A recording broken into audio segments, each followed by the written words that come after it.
નમસ્કાર, હું દીપલ. આપ જોઈ રહ્યા છો ગાંધીનગરની સૌપ્રથમ web news channel live Gandhinagar. તો આવો નિહાળીએ આજનું જીવતું ધબકતું ગાંધીનગર લાઈવ ગાંધીનગરની નજરે. તારીખ 2 ફેબ્રુઆરીના રોજ જોહાનિસબર્ગના નોર્થ રાઇડિંગમાં આવેલ બીએપીએસ શ્રી સ્વામિનારાયણ હિન્દુ મંદિર અને સાંસ્કૃતિક સંકુલનો પૂજ્ય મહંત સ્વામી મહારાજના વરદ હસ્તે પ્રાણ પ્રતિષ્ઠા વિધિ અને લોકાર્પણ સમારોહ સંપન્ન થયો હતો.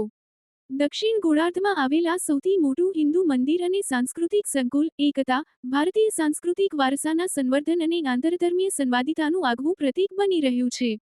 આ મંદિરના ઉદ્ઘાટન નિમિત્તે બીએપીએસ સંસ્થા દ્વારા 12 દિવસીય વિશિષ્ટ ઉત્સવ festival of hope and unity નું આયોજન કરવામાં આવ્યું છે, જે અંતર્ગત અનેકવિધ આધ્યાત્મિક, સાંસ્કૃતિક કાર્યક્રમોની શૃંખલા ભારત અને આફ્રિકન સંસ્કૃતિ પરંપરાઓ વચ્ચેના સુદીર્ઘ ગાઢ સંબંધોને ઉજાગર કરશે.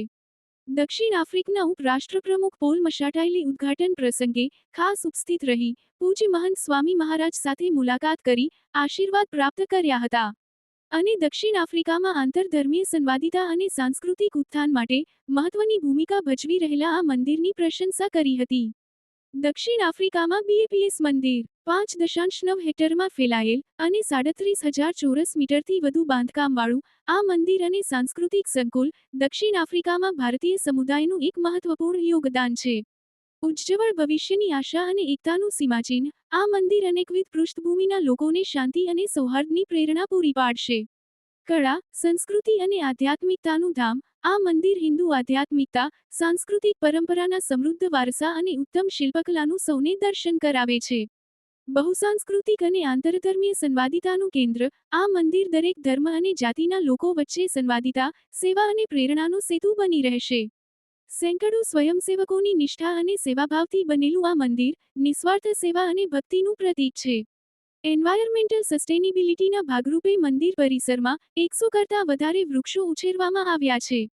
દક્ષિણ આફ્રિકામાં અનેક વર્ષોથી ગતિમાન બીએપીએસ સંસ્થાના આધ્યાત્મિક, સાંસ્કૃતિક અને સામાજિક સેવા કાર્યોમાં આ મંદિર એક સીમાચિહ્નરૂપ બની રહેશે, જે વર્તમાન અને આવનારી અનેક પેઢીઓમાં ભારતની સાંસ્કૃતિક વિરાસત અને આધ્યાત્મિકતાને જીવંત રાખશે. જીએસજી સંગીની ફોરમ ગાંધીનગરના મેમ્બર્સ દ્વારા ઉજાણી કરવામાં આવી. સંસ્થાના આશરે 50 મેમ્બર આ ઉજાની પાર્ટી માણવા એકત્ર થયા હતા. ત્યાં ચોવિહાર કરી બધા જ મેમ્બર્સ જાતજાતની ગેમ્સ રમ્યા હતા. કરાઓકે, સંગીત, ડાન્સ, મિમિક્રી, એકપાત્ર અભિનય વગેરે મનોરંજન કાર્યક્રમથી પહેલી વખત આ રીતે સંગીની ફોરમની બહેનોએ ખૂબ આનંદથી ઉજાનીનો આનંદ મેળવ્યો હતો. સંગીની પ્રેસિડેન્ટ વીણા વોરા, જાગૃતિબેન લાખાણી તથા કમિટીના સભ્યોએ હાઉસી, મ્યુઝિકલ ચેર, અંતાક્ષરી, દમશરાઝ જેવી રમતો રાતના મોડે સુધી રમાડી. સંસ્થાના સભ્યો સવારે નવકારશી કરી, ધણપ દેરાસરમાં પૂજા કરી સૌ ખુશ થતા પાછા આવ્યા હતા. આ ઉજાની પાર્ટી માટે જગ્યા આપવા બદલ નીતિકાબેન અને હેમિનાબેનનો આભાર માનવામાં આવ્યો હતો.